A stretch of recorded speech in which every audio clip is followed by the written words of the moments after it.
We need to educate Donald Trump.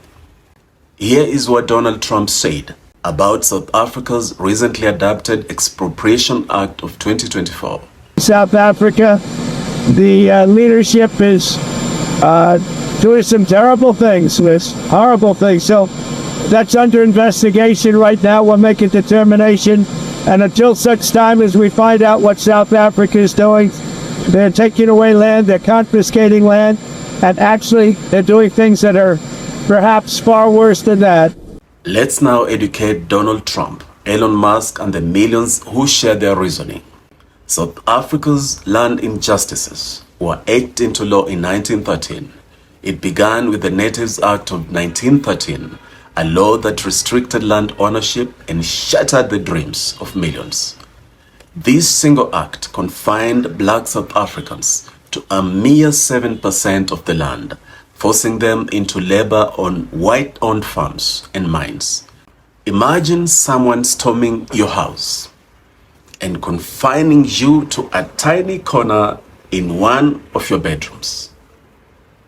Because of the Natives Act of 1913, families were uprooted, generations were condemned to poverty.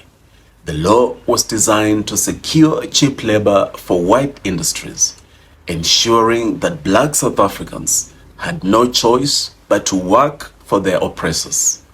The so-called native reserves were overcrowded, impoverished, and deliberately kept that way. This wasn't a law, it was a weapon, and its damage would last for decades.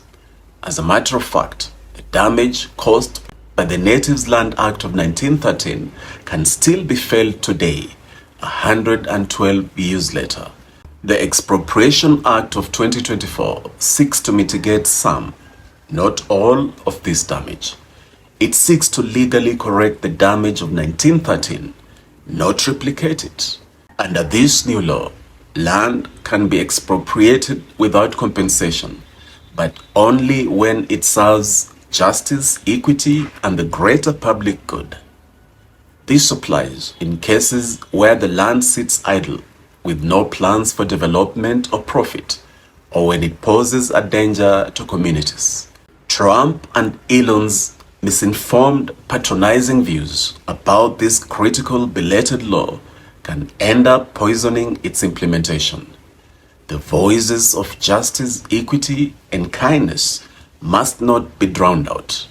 They must constitute the unstoppable force that will drive this process forward. The people deserve justice.